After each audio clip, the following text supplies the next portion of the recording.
Real people, real interviews. I just have to say that I object strenuously to your use of the word hilarious. Hard-hitting questions. What do you think about feminism? Do you like it? Taking you to the cutting edge of truth. Yeah, well, Last Jedi is one of the worst movies ever made, and it was very clear that Rian Johnson doesn't like Star Wars. Kyle pulls no punches. I want to ask how you're able to sleep at night. Ethan brings bone-shattering common sense from the top rope. If I may, how double dare you? This is the Babylon Bee Interview Show.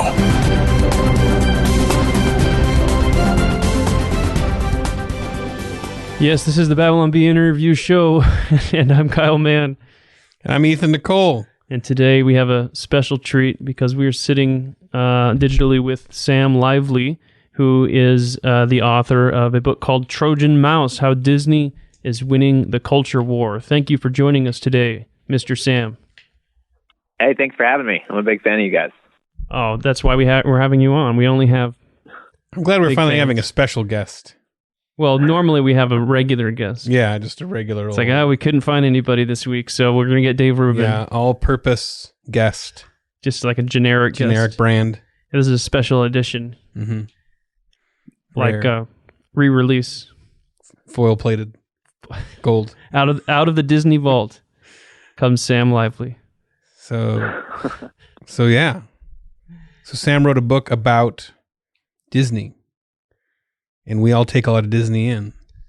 You were just talking about how there's like a fire hose of Disney in everybody's house. Sorry, I pointed at the wrong person. Dan was just talking about how his daughter just started watching The Little Mermaid. Mm. And just like absolutely fascinated, glued to the TV. Mm-hmm. So we're going to find out if Little Mermaid is going to turn her into a feminazi. Or if she's going to turn her... Actually, I will defend Little Mermaid. Oh, but yeah, it is the start. It's the start of the little girl cocaine that is the Disney Renaissance. Well, the woke women hate Little Mermaid now, right? Well, I'm sure now it's... Yeah, it's very much out of favor. She chooses to like lose her voice for a man. Ooh, that's brutal. Well, if you read the original story, the original Hans Christian Andersen story is very brutal. She basically dies for him, right? Something anyway, like that. I don't know if we want to get into Sam. I don't want to steal your thunder here. Yeah, I was waiting. I was piggybacking you there. Yeah, I try to stay away from a lot of the Hans Christian Andersen endings because they're pretty they're unsafe for family viewing or reading in some cases. It's a very strange ending. Yeah, they're pretty brutal. Yeah. Yeah, I think some of those, they try to do the existentialist take where it's like, I'm going to go off and do my own thing. And then like everything gets destroyed and ruined. And then her dad has to come save her. So maybe it wouldn't be very good nowadays for the woke crowd. So Sam, what led you to be the guy that wrote this book? Like what inspired it? Why were you the one to do it? Well, I'm sort of a Hollywood outcast. I worked very briefly at Universal. I studied and taught screenwriting at Cal State Fullerton for a few years.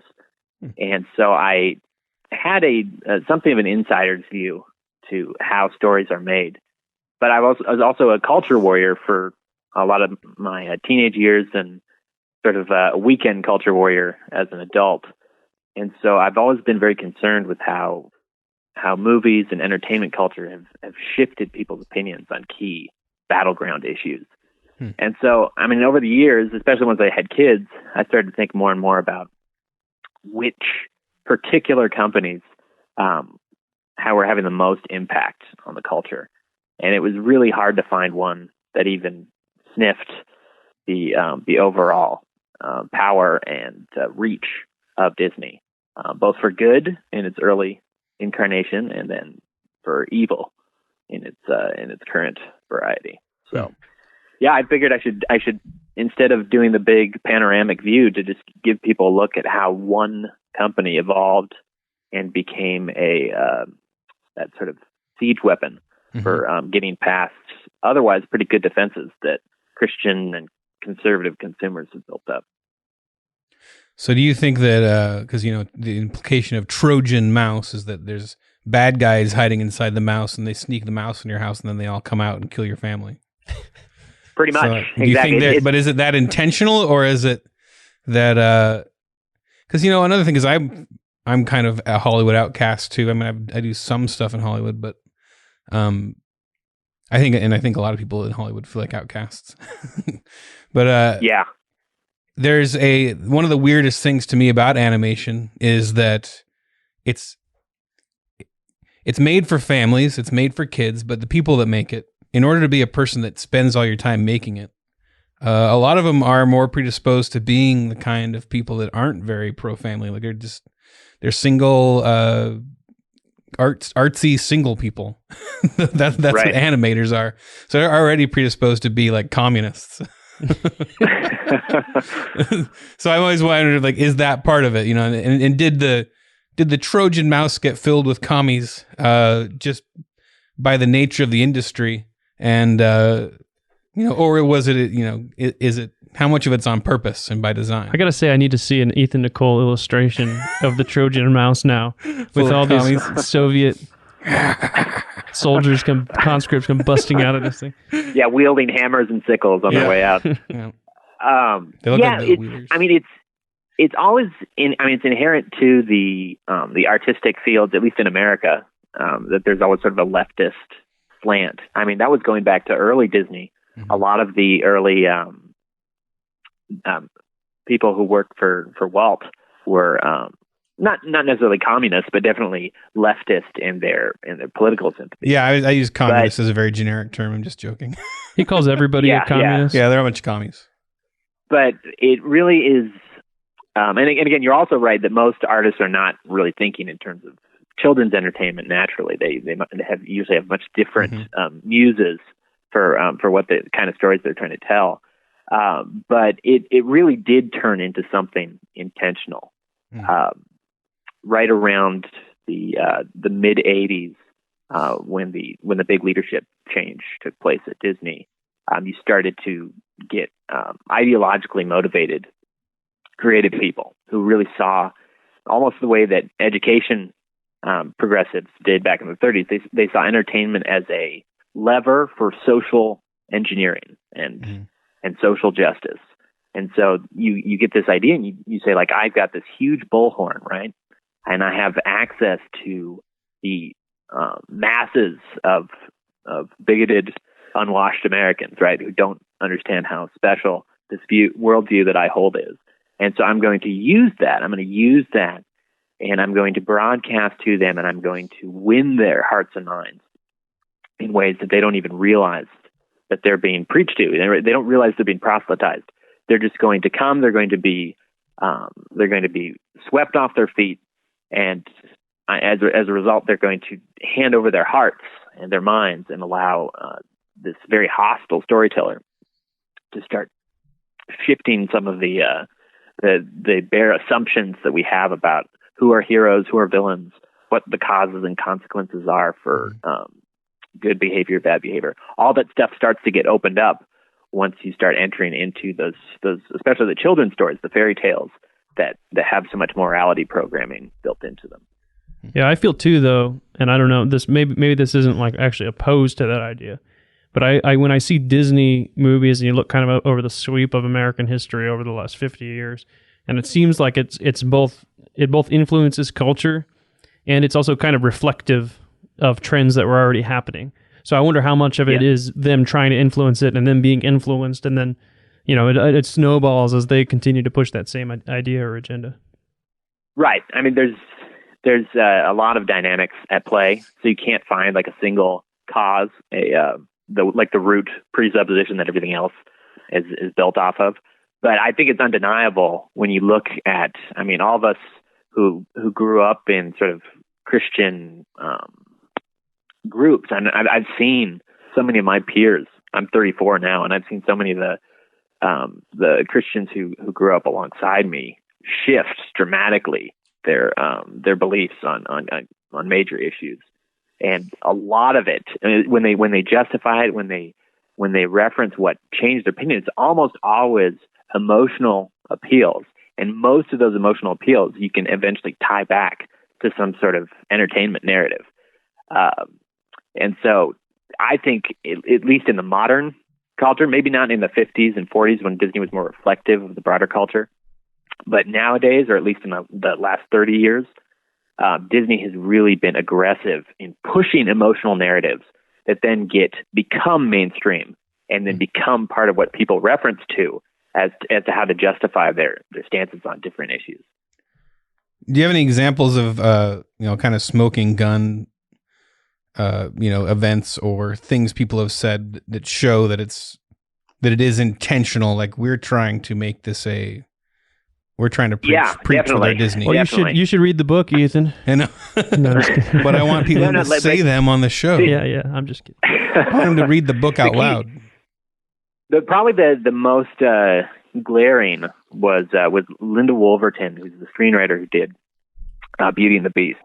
Went in with the very open intention of separating Disney princesses and heroines from their past, right? And so it was her desire to break them from the sort of the scholarly maid, the princess by birth who's forced into virtual slavery and has to work for these horrible people, and then is but takes it with grace and meekness and humility, and is ultimately saved by a gallant sort of Christ-like prince who then whisks her off into the clouds.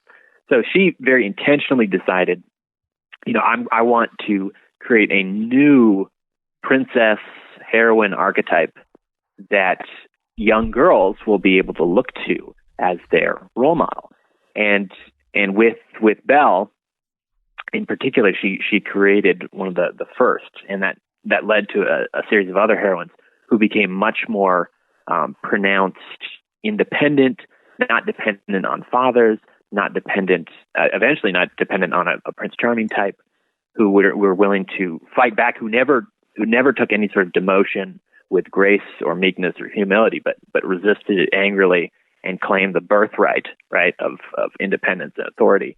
And I think you can see that very clearly reflected in the culture in terms of what especially young girls have adopted as hero figures and role models, and especially in the tone of sort of lipstick feminism in the generation since. I think you could tie that very, very closely back to Linda Woolverton's work with Disney. Belle is a brave woman who don't need no man. She needs a giant hairy monster. She just needs but she tames him and that's right. Emasculates him. Emasculates him, feminizes him. Yeah. My favorite Disney princess is the Hunchback. That's, to me, the bravest one. The princess? Yeah. He's not one of the princesses? Wait, the Hunchback? Because every movie, the name of the movie is the princesses. And it's like, well, Hercules. Little Mermaid. Is that like a new trans interpretation of the Hunchback of Notre Dame? Yeah, he's like Hercules, Aladdin. I could go on. That's true, I guess, Aladdin. Yeah. But if you just look at that span, the 90s Disney movies, look at all of the women in each of those stories, and they're very intentionally pushing away from a meek, submissive, strong princess to uniformly strong. Like Esmeralda in Hunchback of Notre Dame is not only strong, like she beats like the captain of the guard in sword fighting.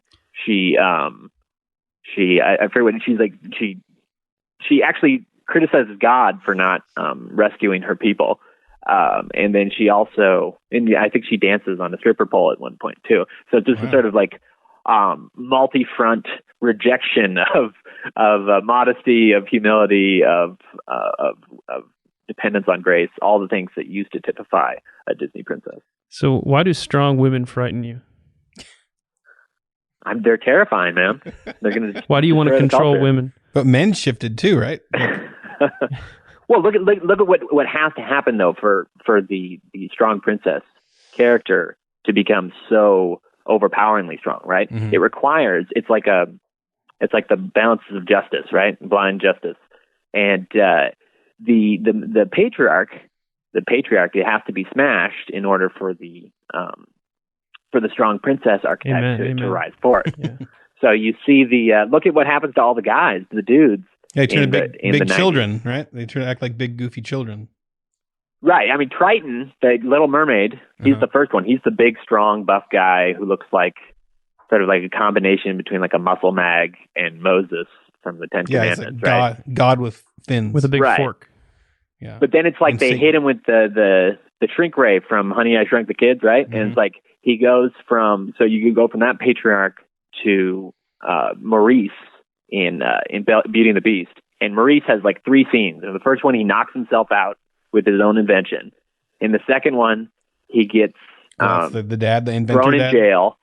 Yeah, The inventor dad. Crazy and then in old the third Maurice. scene, he gets thrown in the insane asylum, right? So it's like like a rapid tumble from that high pedestal. And then in Aladdin, the Sultan is like a fat, idiotic boob, right? Who ends up getting locked in a parrot cage. Oh, sorry about that. With getting crackers stuffed in his mouth by the parrot. Hey, so, did you see did you see the live action remake? Yeah, and notice what they had to do in the live action. I didn't see it, but I heard that I don't know, Jasmine like becomes the Sultan or wants to become the Sultan. I heard something crazy about it. She does become the Sultan. But they and that's where you get into tougher areas, because it's funny because Aladdin at the time was a very very feminist and very sort of hedonist sort of liberation from the patriarchal traditionalist Disney past, but because it was very disrespectful towards the Arab culture, it became sort of a pariah in among progressives. And so in the new version, they couldn't actually be as mean to the patriarchy because this was an Arab patriarchy. So you have to have a different set of rules. You can't smash an Arab patriarchy in the same way that you would a Western one. So they end up having to make him noble. Yeah, exactly. So they have to make him noble, but then he then recognizes his daughter's birthright, right? And he turns over the in a dignified way the sultancy, or however you pronounce sultanhood, to his daughter at the end. So they have to play those games. You'll see it also with Mulan, where because they had started to just get a little bit more culturally aware at that point, where they couldn't actually make the dad look as bad as like a Maurice character, so they had to make him dignified and injured, right? And then empower Mulan to be the strong man of the family. Stunning and brave. So yeah, you know what's funny is they'll say like you guys are trying to control women when you bring up criticism like this, and I'm like, I can't think of anything I would less like to do than control women. It just makes them boring to make them always have to be like I rip a piece of my shirt off and I'm tough and like I'm a go-getter and like they all become the same character. Right, it becomes boring. It might even be interesting. It makes them boring because they're so precious too. Like if you've ever tried writing an animation, right, the women and the minorities are the scariest to write because like you're trying to be so careful. So you can make the white characters do whatever you want. You can just have fun, and then immediately, your own agenda is destroying your whole goal. But this is why I think the Renaissance ones were so effective, because they really are, and I mean they really are little girl cocaine. I mean they know how to do traditional femininity in ways that appeal to young girls and young women and women. I mean all women, while at the same time pushing anti-patriarchal. I don't know. I can't keep track of my waves of feminism, but one of the later waves of feminism, 17. into the forefront. So it's much more effective, I think, in moving hearts and minds than some of the newer stuff. Some of the newer stuff gets so aggressive that it ceases to be attractive to anyone. Whereas the stuff that is much more artfully done, like the Mulans, like the Beauty and the Beast, I think are far more effective and win far more admirers among Christians and conservatives than some of the more aggressively woke stuff. Well, let's back up a little bit, because your book talks about this this ongoing war, and you don't use the terms like conservatives and progressives. You call them loyalists and revolutionaries, I think. and you kind of paint this the broader culture war, and then also specifically the war going on within Disney throughout the years, as this loyalists who kind of control the cultural center, and then the revolutionaries who are on the outside and see themselves as marginalized and outcast and oppressed, and they're trying to they see themselves as these brave freedom fighters that are trying to topple that center or take that center. So you want to talk about that a little bit, and then I'd like to kind of dive in, because we're talking about Renaissance, and I think a lot of people maybe don't know what that is in terms of Disney. So, right. So and then we'll kind of go through a broad timeline of Disney films after that. But yeah, why don't you break down that loyalist and revolutionary idea? Well, yeah, you did a great job of it already. Oh, thank you. Okay, well, then we'll just move on. The general reason I use those terms is just because, I mean, left and right, conservative, liberal, they've become so toxic. I mean, yeah, there's baggage. They're used as insults. And I thought that even though loyalist kind of implies sort of bad things for fans of the American Revolutionary War, right. I thought it implied something much more true about how the actual culture war is shaping up, in that the center is really a circle. It's not a side, right? And it's shrinking down as everything from the periphery is pushing down, trying to take all the norms, right? The power to make something normal and acceptable and good. And so that idea, right, of people who are loyal being pushed down by all this sort of coalition of the fringes, right? This revolutionary fringe, who are united by their hatred and grievances towards the loyalist center. So I thought those terms sort of implied what was most valuable to both parties. The loyalists really value the culture that they inherited, right? And that includes a Christian worldview. It includes a hierarchical setup of social relationships, especially in terms of family, right? And the big one of those is patriarchy, but also stuff like civilization over primitivism, right? We also like parents over children, right? We like mankind over nature, right? Like so guns. all those things. Guns over we peace. like guns over no guns. But all those hierarchies are what loyalists like. It's what they inherited. It's what they believe works. It's what they want to preserve. And then revolutionaries are people who have been left out, who have been grieved by those hierarchies, who see themselves at the bottom of those, and so they want to flip all of them, and they want to become the center, but they never actually acknowledge when they become the center, because then they would lose their revolutionary identity. So that's why you get the absurdity of now, where you have people pretending to be these aggrieved parties when they are running Hollywood, running Silicon Valley, running academia, right, and Wall Street, right? And it's like, so where exactly is this supremacist, oppressive power structure now that you guys run everything and are now kind of looking for this sort of Emmanuel Goldstein kind of figure that's still causing everything to break down. Yeah. So, sorry, 1984 reference. That doesn't fit the Disney. The patriarchy is anyway, alive. So we are preserving the patriarchy right here. We're the last holdouts here on the Babylon Bee podcast. It's scary there here we in go. the middle. Circling the Babylon Bee. The Babylon Bee. By the way, I have an idea. This is a little off track, but I was looking at your guys' logo, and I was thinking if you just added other set of wings on both sides of the bottom, you would have brass knuckles, right? All the wings would look like fingers. They do kind of look like fingers. And then the bee would be the brass knuckles, and that would be a very militant. I'm not sure you guys are going for that imagery, but anyways. So anyways, that's the revolutionary versus loyalist idea, and that plays into Disney, because Disney really creates a nice sort of bookends for the modern culture war. They started out as the ultimate loyalist institution, just as the culture war was really getting underway, and they have turned into one of the most effective revolutionary siege weapons for getting past loyalist offenses and getting especially young people and children to question their loyalist heritage and start to embrace some of these revolutionary ideas. Well, I think we should get into some of the hidden political agendas in Disney films. Oh yeah, let's do this first. So here we have a list, and we want you to confirm or deny or comment on these. Mm-hmm.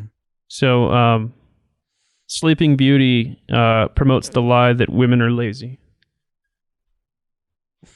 Promotes the lie that women are lazy. That they just sleep So all is day. this a hidden? This is a hidden agenda. A hidden liberal agenda, or a hidden There's something conservative inherent agenda? to beautiful. Yeah, I was just consider it. It's very. Well, it's because probably a. What's when it's. I don't the know. opposite I of don't know. feminist? She's the opposite of feminist would be, I'm guessing, a patriarchalist. What is the word though? There's a word for it. What, a misogynist? Man, I guess men's rights or misogynist. I guess. Men's rights It doesn't activist. sound the MRA. same. It's an MRA film. Women we are go. lazy. I don't know. All right, how about this no one? comment. How about that? How about this one? 7 Dwarves. It's ableism. It's mocking disability. So this is probably the right because they're evil. And they mock. Well, you notice that all the old movies were made by Trump did that, old right? white guys. So these are all It's Yeah, just like Trump mocks people with disabilities all the time. We saw a video. Yeah. Where clearly he did that. Yeah. Yeah. So. All right. So Fox and the Hound is clearly propaganda referencing Fox News. Right. That's obvious. Another I don't think that even needs to be commented on. Yeah. Another obvious one is Bambi. Enough said on that one. Enough said. Guns. I guess it was enough said. Why did I say guns? Was enough said. You said enough said, and then you just said guns. We thought it would be better if they did a Bambi. Bambi. Just Bambi. Okay. Bambi. We feel like there would be a good reboot where the hunter has a giant like AR-15 with AR-16 with a long clip, and he just what if unloads into Bambi had gun arms and his name was Blambi? Blambi? Oh goodness. Oh, that's like the revenge. Yeah, the revenge. Bambi's revenge. Blambi. Or Bambo. Bambo. That's good. Bambo. That's better. You want a job? He's gonna get my job. Yeah. His puns are better than yours. Blambi. His pun power. Bambo. It's incredible. First blood. I actually think I used that pun with Toy Story 4 already. Oh, you did? I think I called her Rambo Peep. Yeah, so I'm kind of I'm kind of reusing that. Was I know we're getting off track, but I'm a little like I don't always see these worldview things in movies, and I'm like, oh, that was a good movie, and people are like, actually, it's all about feminist propaganda, and I'm like, what? But that Toy Story 4 like totally broke down all the points of all the other Toy Story movies, and then Bo Peep just became this crazy feminist lady out in the middle of nowhere, and it was wild. You're next. Do I have to read this? I don't know. You said it. Cinderella is anti-woman. What? Lies. I dictated this to you. I don't know what you wrote down. Lies to get women to wear glass slippers and cut up their feet. I don't think that's what I said. If you step on glass, foot binding. Yeah, it's like foot binding, it's but clearly going to break on your feet, and you're going to be like Bruce Willis in Die Hard, walking around with tracking blood everywhere. Foot binding is okay because it's a foreign culture, but glass shoe binding is European and evil. Right. You don't have to comment on any of these, by the way. You can just sit there and wait until we get to the serious part. I'm just trying to find more puns to recycle here.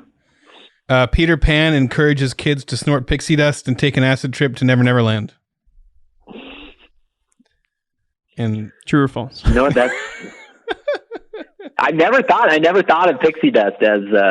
I mean, that's. It was like the '60s, PCP, right? But yeah. And then I mean, you know, Alice in Wonderland, obviously.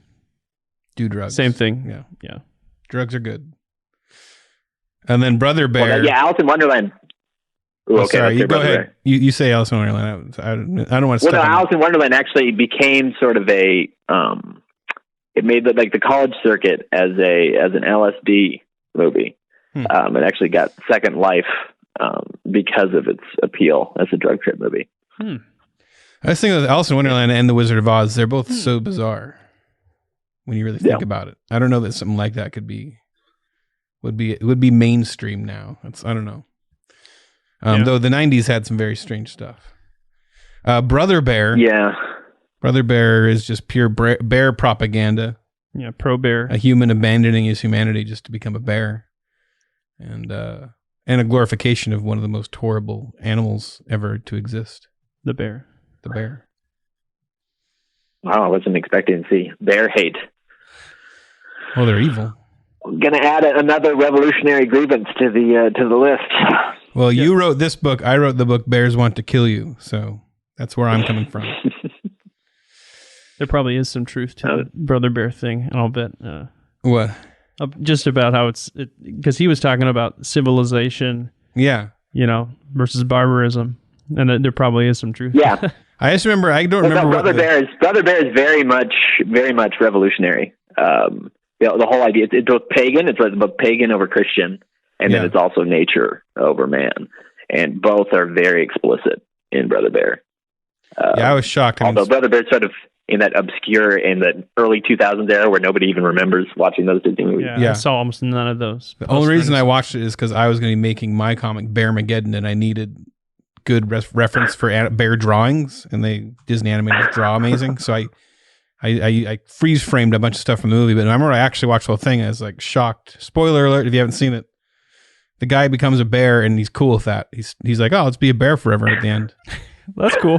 He's like, you know what? I could have cool with that. I could just leave my family and just life and general. Oh, it's way better being a bear and just walking around and pooping in the woods and eating squirrels and salmon. That's not a better life. You got to just newsflash. If you're at home, stay a human.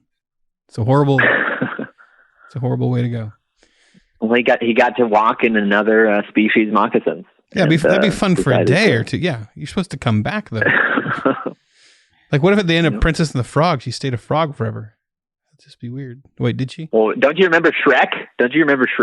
Oh yeah, Shrek with the ultimate millennial sort of blueprint for how to tell those stories. It's no longer cool. We're post-human now.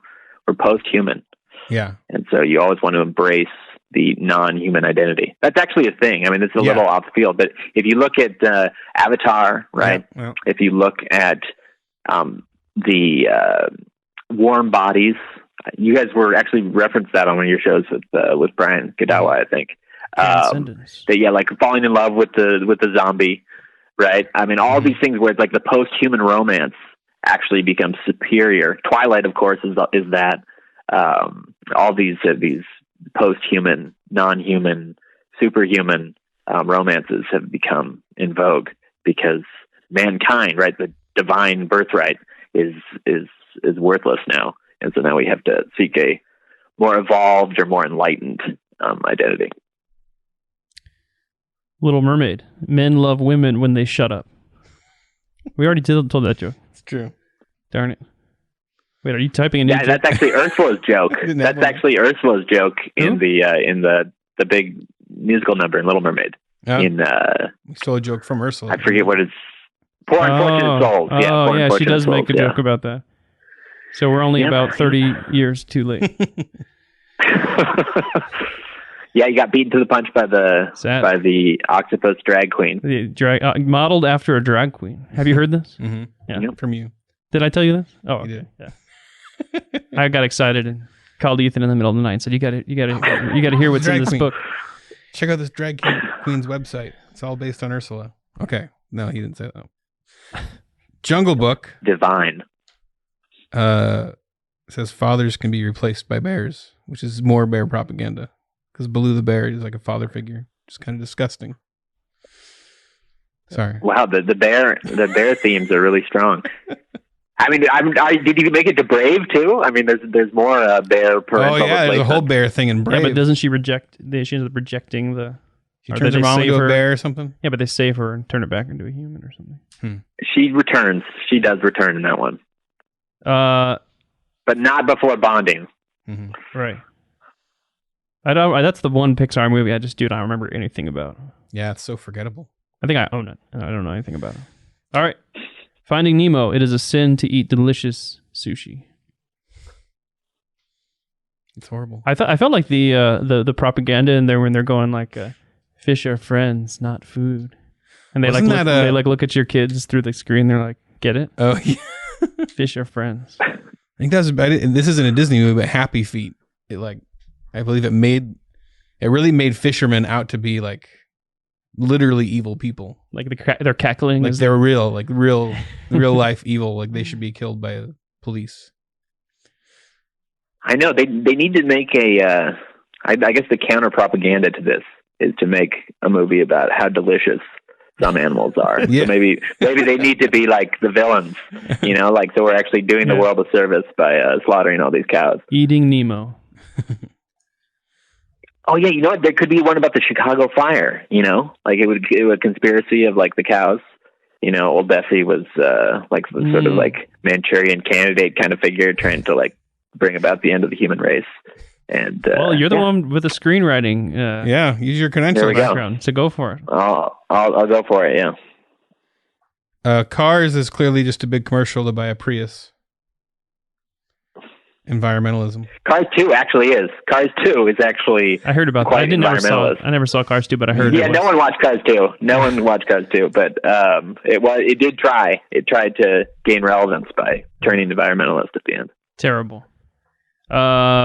Tangled. Women with long hair are problematic. What's that mean? Well, she's got long hair, and she's like subjugated. She cuts it at the end. She cuts it at the end to become free. She cuts it short. Yeah. And to save the man. Yeah.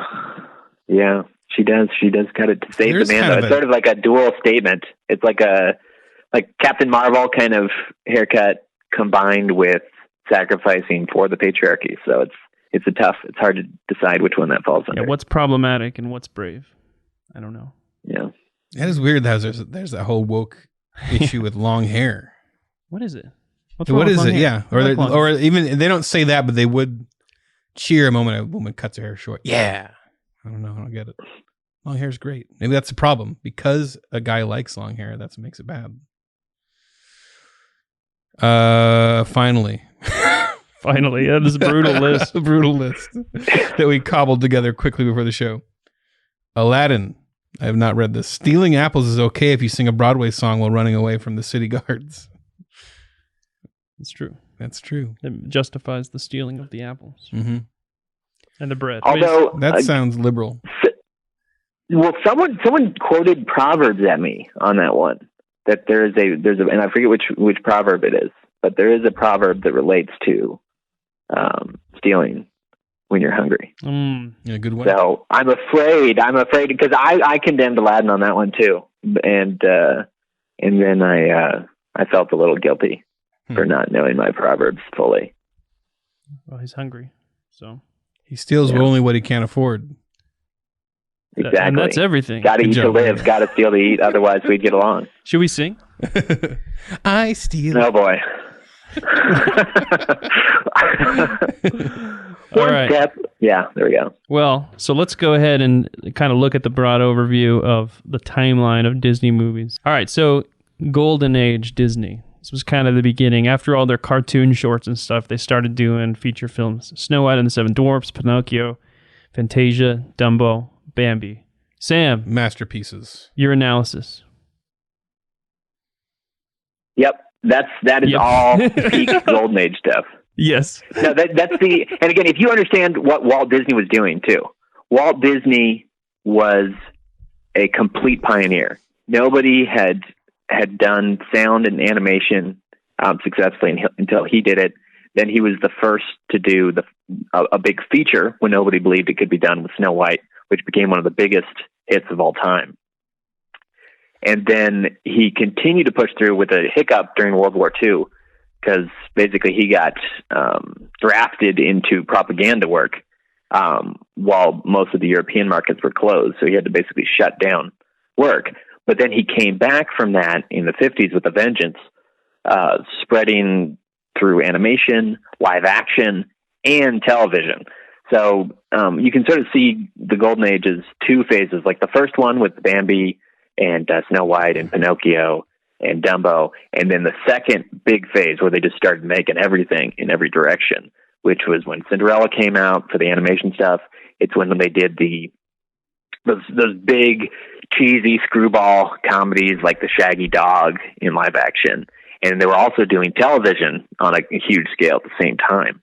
They had the Disneyland show, which was a massive hit, where basically a third of the country was watching an infomercial for the building of Disneyland, which was really in itself just a infomercial for all of the products that he had already released. So That's genius. Disney in the Golden Age. Yeah. Again, you can look at it as like a reflection of the culture, but it was so pervasive that it was like also a reflection of itself. So I mean, you really have to give some credit for to Disney for creating that idea of what American values were for people in that time. And it's very easy for us to look back in retrospect and think, oh, the 50s when all the women were forced into vacuum duty for their husbands, right? Utopia. And but but really, it's like I think a lot of it is Disney's reflection of what he wanted, and it's a resistance to sort of the cynicism that had come over during the World Wars and as a result of the Depression. And Disney was pushing back hard and saying, no, this is the middle America that I grew up in and loved. This is the family dynamic that we should all cling to. These are the American heroes like Davy Crockett, right, that we should all emulate. And these are the futures, right? The astronauts and the scientists and the soldier heroes that are going to guide us forward. And so not a lot of explicit Christianity in that, but it was all resting on a very strongly Christian worldview, and then a very traditionalist view of social relationships, and a very proud and patriotic view of America that really liked the American heartland in particular. Not as crazy about urban or sort of the metropolitan kind of stories that the TV writers were starting to tell from the coasts. But yeah, it was very much about middle American virtue and proclaiming that as the ultimate American value. And it was very, very successful. As a result, people came to see America as a reflection of the heartland, not as a reflection of the coasts, which is the complete opposite of what it is now. Yeah, I always kind of picked up that Disney's, I mean, and I could be completely wrong on this. I don't know if he was passionately political. I know that Epcot Center, originally he was trying to build a society. Like he wanted to actually build a working society. Utopia, right? Yeah. That didn't really work out for him. If you look at Disney, Disney was actually, his dad was a socialist. So he was not really that ideological politically, other than what he developed in his own experience. So he was an entrepreneur. He was a sort of a almost accidental tycoon. And so, but he had this sort of, he called it Jesus Christ communism. He was an artist. He was trying to like pal around with his fellow artists who are often sort of leftist. But then once the sort of the Red Scare happened, and he found out that they were unionizing and there was like a big political rift in the studio, he turned very hard to the right and became very anti-communist, very, very dogmatically pro-American and pro-middle American. I think that was something that he always had because that was his life, right? He grew up in the middle of the country, and it hadn't become like a big snobby thing of the coast versus the middle of the country quite yet, but he really anticipated that. And so the more there became hostility to that vision, the more he doubled down on it. So I would say it wasn't necessarily political, but it was very culturally conservative. And so he really, really was loyal to that idea of the small town, almost rural American center, knowing the answers to life's hardest questions and having the role models that we needed to press forward. And then with Epcot was sort of a heresy that he was embracing at the end. I mean, he was so in love with city planning because he had built Disneyland, and he was just such a entrepreneur in mindset. He was always trying to tackle a huge new challenge. So he thought like, hey, we've got all these social problems on the eve of the 60s. Why can't we try to just build using American ingenuity, right? American engineering know-how, again, a very middle American value, to solve all the urban problems. So he's basically trying to flip the script. Instead of the urban bureaucrats trying to solve everything for the poor, backwards middle Americans, it was now the middle American trying to solve urban problems with good old fashioned common sense and know-how. And that in his view, common sense and know-how was building a 27,000 acre city of the future, with like weird voluntary citizens who, like, I forget how he was going to have happen. It was probably going to be something like the Koch brothers' Libertarian Islands, which I don't think ever materialized either. Sad. But yeah, it was probably not headed in a good direction. It was a very sort of techno utopia kind of thing, and unfortunately, that consumed a lot of his latter day energy instead of sort of honing in on the culture war that was breaking out right before he died.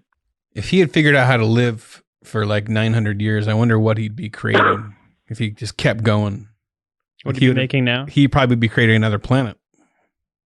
Right? He'd be like, all right, Disney Planet is underway. Yeah, Disney he's Space blogging Force. it and he's doing selfie videos. Disney Space Force would be a thing. Yeah, Disney Space Force. For sure. He'd have conquered all the galaxies. Or the moon. He'd buy the moon, take it over. Nuke the moon and then buy the moon. Yeah. He'd get 2 more moons and make the moon look like Mickey Mouse. A big. Wow, that was beautiful. So the day after Tomorrowland. The day after tomorrow. Exactly. Yeah, so we basically had this golden age, and I think some people call it like the silver age when you get into the 50s, but you had this age where, it was almost like they could do no wrong. There were a couple of duds in there, if I remember right. I think Sword in the Stone was a little goofy. Yeah, it was a little goofy. I actually like Sword in the Stone quite a bit. The book's a little goofy, too. You read the book. It is lesser. Yeah. There was some... The book is bizarre. Yeah, the book's very weird. They had some animation issues in some of those. And, but for the most part, yeah, you're right. I mean, nobody was doing what they were doing. And I can look back on all of those movies and, you see a lot of value in them. And like you said, a lot of loyalist values in those. So I think it was, 70s and going into the 80s when things started to fall apart a little bit. And, I mean, why don't you just narrate for us what went down at Disney during that time and, that resulted in us getting such wonderful films as The Black Cauldron and... Almost every movie in that period is an animal. What happened there? Yeah, and there was a big animal thing and Go ahead. The Disney Dark Ages is what they're known as, and they began because of problems with succession planning. Disney died of lung cancer and exhaustion, really, in the late 60s. And he was such a creative dynamo. And for better or for worse, he had never really allowed anyone else to rise up next to him of equal stature. And so without him, there was really nobody left at the studio who could fill his shoes creatively. I mean, he had some good business people, but nobody who could really craft narrative the way he could.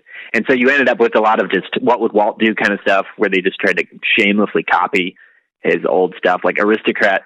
I know a lot of people like that, but it's so fluffy, cute without any substance, and just kind of almost nauseating to me. And then as his son-in-law, Ron Miller, took over, they tried to push it into an edgier direction. I mean, it was the instinct, right, of Walt was this bold risk taker. Let's be risk takers too. And so they didn't really have a strong ideological conviction. So they didn't want to scare off sort of the loyalist Disney base that wanted family values. So they didn't want to do anything. If I could characterize this era, it definitely seems random. It's like they're just trying all this stuff. I don't know. What about animals in Robin Hood? They're all animals. It's like let's just weird. Why do they abandon humans? Why are they obsessed with animals? What's the deal? I think you talk about this a little bit. What's the deal with all the animals? Yeah, it's cuteness über alles is what I call it. Where it's just without really any confidence in being able to tell these very powerful moral fairy tales, right? You end up just trying to skim the surface appeal of Walt Disney, which is, don't they have a lot of cute animals in those?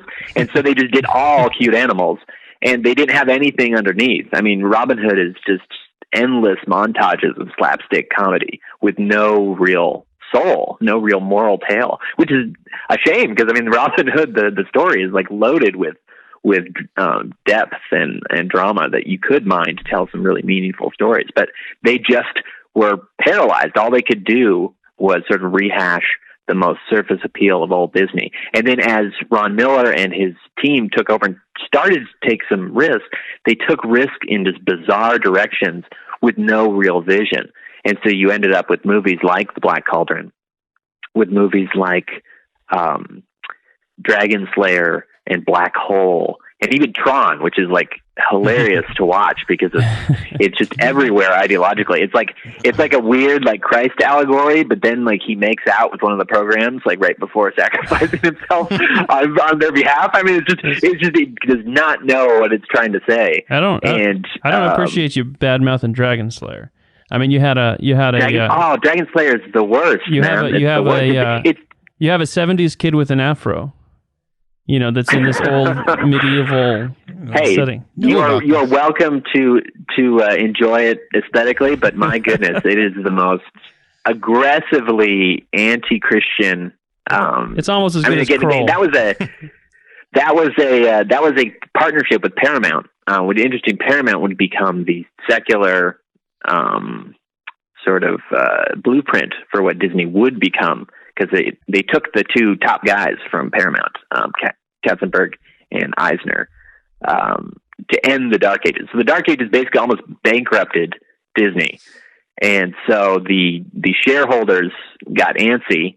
And so Roy Disney, Walt's old nephew, came in and helped bring in a dynamic trio to restore Disney to greatness, which was three guys from elsewhere in Hollywood: Frank Wells, Michael Eisner, and Jeffrey Katzenberg. And they all took power in 84 and began the process of turning Disney into a completely typical Hollywood studio, in the sense that it was going to be run by people who were revolutionary in values and completely untethered from the Disney tradition of love and loyalty to those middle American sort of downstream from Christianity values.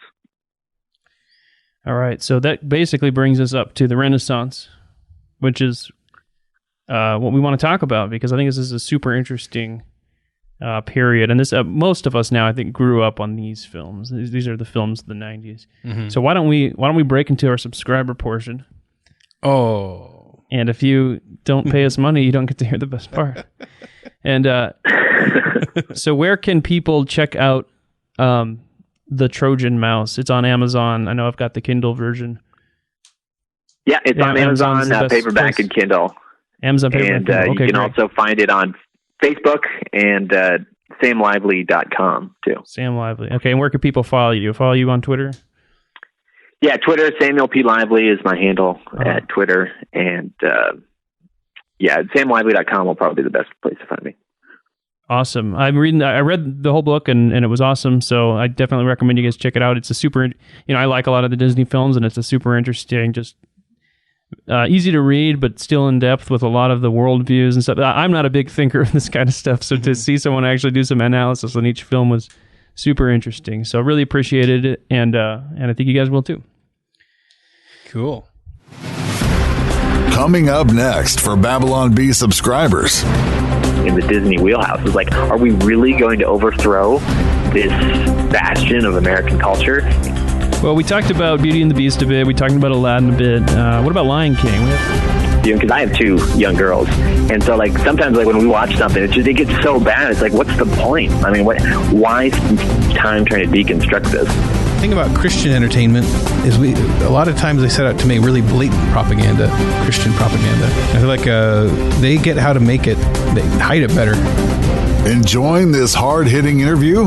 Become a Babylon Bee subscriber to hear the rest of this conversation. Go to babylonbee.com/plans for full-length, ad-free podcasts. Kyle and Ethan would like to thank Seth Dillon for paying the bills, Adam Ford for creating their job, the other writers for tirelessly pitching headlines, the subscribers, and you, the listener.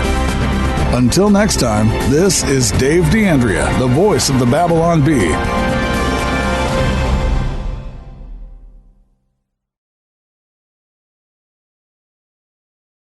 I can't think of anything I would less like to do than control women.